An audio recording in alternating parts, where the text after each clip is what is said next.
I must go on boasting, although there is nothing to be gained. I will go on to visions and revelations from the Lord. I know a man in Christ who 14 years ago was caught up to the third heaven. Whether it was in the body or out of the body, I do not know. God knows. And I know that this man, whether in the body or part of the body, I do not know, but God knows, was caught up to paradise and heard inexpressible things, things that no one is permitted to tell. I will boast about a man like that, but I will not boast about myself, except about my weaknesses. Even if I should choose to boast, I would not be a fool, because I be speaking the truth. But I refrain, so no one will think more of me than is warranted by what I do or say, or because of these surpassing great revelations. Therefore, in order to keep me from becoming conceited, I was given a thorn in my flesh, a messenger of Satan to torment me. 3 times I pleaded with the Lord to take it away from me. But he said to me, "My grace is sufficient for you, for my power is made perfect in weakness. Therefore I will boast all the more gladly about my weaknesses, so that Christ's power may rest on me. That is why for Christ's sake I delight in weaknesses, in insults, in hardships, in persecutions, in difficulties. For when I am weak, then I am strong. I have made a fool of myself, but you drove me to it. I ought to have been commended by you, for I am not in the least inferior to the super-apostles, even though I am nothing. I persevered in demonstrating among you the marks of a true apostle, including signs, wonders, and miracles. How were you inferior to other churches, except that I was never a burden to you? Forgive me this wrong. Now I am ready to visit you for the 3rd time, and I will not be a burden to you, because of what I want is not your possession, but you. After all, children should not have to save up for their parents, but parents for their children. So I will gladly spend for you everything I have, and expend myself as well. If I love you more, will you love me less? Be that as it may, I have not been a burden to you. Yet, crafty fellow that I am, I caught you by trickery. Did I exploit you through any of the men I sent to you? I urged Titus to go to you, and I sent our brother with him. Titus did not exploit you, did he? Did we not walk in the same footsteps by the same Spirit? Have you been thinking all along that we have been defending ourselves to you? We have been speaking in the sight of God as those in Christ, and everything we do, dear friends, is for your strengthening. For I am afraid that when I come, I may not find you as I want you to be, and you may not find me as you want me to be. I fear that there may be a discord, jealousy, fits of rage, selfish ambition, slander, gossip, arrogance, and disorder. I'm afraid that when I come again, my God will humble me before you, and I will be grieved over many who have sinned earlier and have not repented of the impurity, sexual sin, and debauchery in which they have indulged." And the Old Testament reading, "Again I looked and saw all the oppression that was taking place under the sun. I saw the tears of the oppressed, and they have no comforter. Power was on the side of the oppressors, and they have no comforter. And I declared that the dead who had already died are happier than the living who are still alive, but better than both is the one who has never been born and who has not seen the evil that is done under the sun. And I saw that all toil and all achievement spring from one person's envy of another. This too is meaningless, a chasing after the wind. Fools fold their hands and ruin themselves. Better one handful with tranquility than 2 handfuls with toil and chasing after the wind. Again I saw something meaningless under the sun. There was a man all alone. He had neither son nor brother. There was no end to his toil, and yet his eyes were not content with his wealth.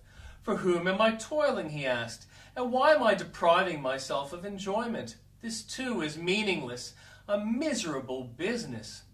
2 are better than 1, because they have a good return for their labor. If either of them falls down, one can help the other up. But pity anyone who falls and has no one to help them up. Also, if 2 lie down together, they will keep warm. But how can one keep warm alone? Although one may be overpowered, 2 can defend themselves. A cord of 3 strands is not quickly broken. Better a poor but wise youth than an old but foolish king who no longer knows how to heed a warning. The youth may come from prison to the kingship, or he may have been born in poverty within his kingdom. I saw that all who lived and walked under the sun followed the youth, the king's successor. There was no end to all people who were there before them, but those who came later were not pleased with the successor. This too is meaningless, a chasing after the wind.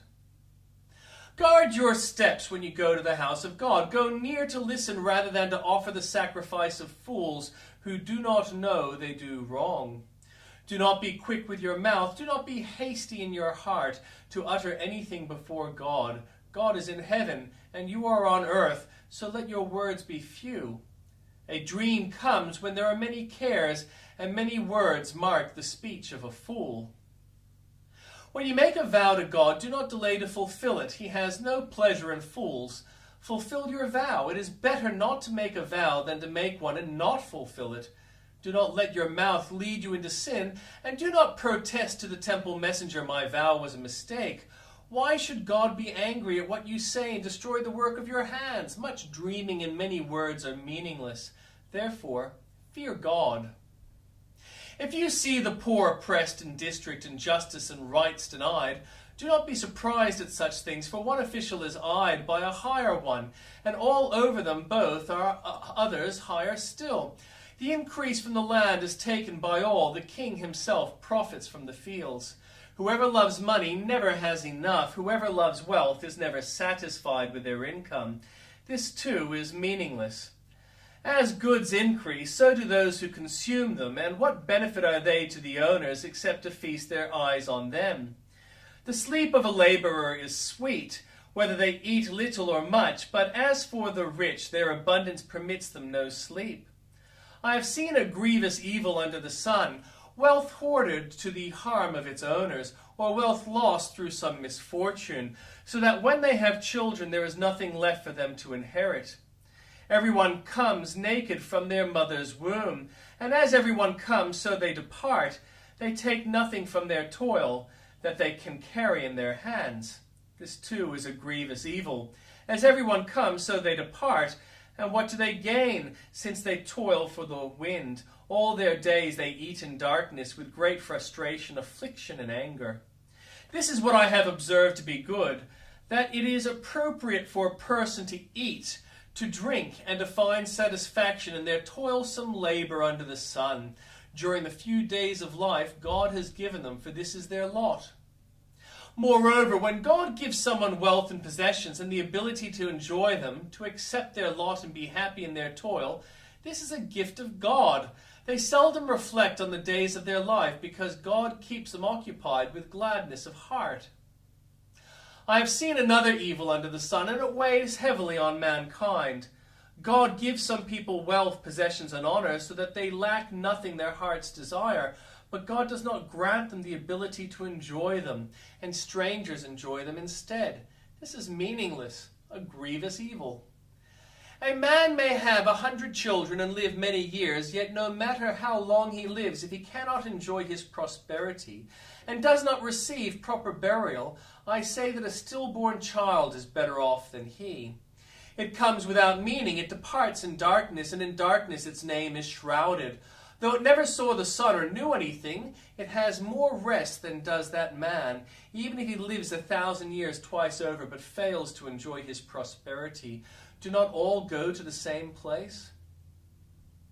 Everyone's toil is for their mouth, yet their appetite is never satisfied. What advantage have the wise over fools? What do the poor gain by knowing how to conduct themselves before others? Better what the eye sees than the roving of the appetite. This too is meaningless, a chasing after the wind. Whatever exists has already been named, and what humanity is has been known.